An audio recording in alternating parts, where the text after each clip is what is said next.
Darts draft. Let's go. First player, Phil Taylor. £2.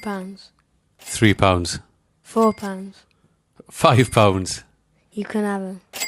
God, have Taylor for £5. Okay, happy days. Gerwyn Price. Kevin Price. £3 starter. £4. £5. £6. That's going to be too much for my budget. You can have him. Okay, next player, Johnny Clayton. £5. I got to go £6. £7.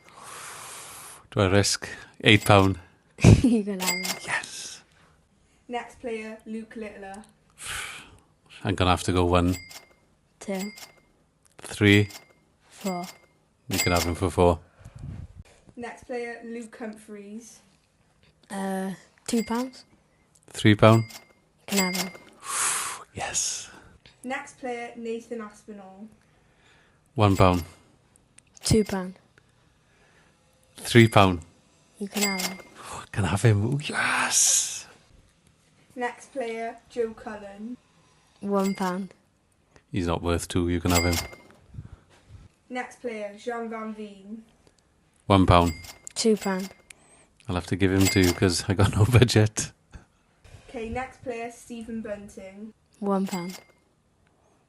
I can't have him. You can have him. Oh, I don't want it. So that means you're left with Ryan Searle. Okay, I'll take him. So whose lineup do you think's best? Comment down below. Thanks for watching.